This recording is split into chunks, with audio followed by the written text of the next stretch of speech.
విషయం వీక్ గా ఉన్నప్పుడే పబ్లిసిటీ పీక్ లో ఉంటుంది అన్నాడు సినీ రచయిత. కానీ నా విషయంలో అది రాంగ్ అంటూ ప్రూవ్ చేస్తున్నాడు డైరెక్టర్ అనిల్ రావిపూడి. అవును, సాలిడ్ కంటెంట్ తోనే పిచ్చ పబ్లిసిటీ చేస్తుంటాడు ఈ కుర్ర డైరెక్టర్. ఇలాగే వెంకీ మామ సినిమాకు కలెక్షన్ల వర్షం కురిపించాడు కూడా. ఇక లేటెస్ట్ గా బాస్ తో సినిమా మొదలెట్టేశానంటూ ఇదిగో ఇలా వీడియో వదిలి సినిమాపై అంచనాలు మరింత పెంచేశాడు ఈ కామెడీ క్రియేటర్.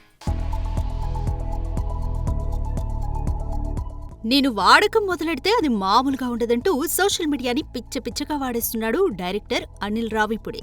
ఇతగాడి వాడకం ఎలా ఉంటుందో సంక్రాంతికి వస్తున్నాం సినిమా రిలీజ్ టైంలోనే చూసేశాం.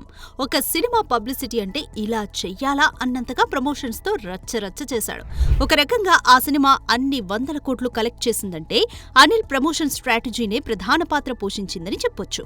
ఆ సాలిడ్ హిట్ తో ఏకంగా మెగాస్టార్ డేట్స్ పట్టేసిన అనిల్ ఇక మెగా 157 సినిమాను మొదలుపెట్టిన కాడ నుంచి తనదైన స్టైల్లో ప్రమోషన్స్ ని చేస్తూ మోతమోగిస్తున్నాడు. ఇక సినిమాలో నటించడమే కానీ ప్రమోషన్స్ అంటే ఆమడ దూరం పరిగెత్తే నయన్ తన నోటితోనే చిరు సినిమా చేస్తున్నానని చెప్పించి ప్రమోషన్స్ లో భాగం చేశాడంటే అనిల్ సినిమాని జనాల వద్దకి తీసుకుపోవడంలో ఎంతగా పండిపోయాడో అర్థం చేసుకోవచ్చు.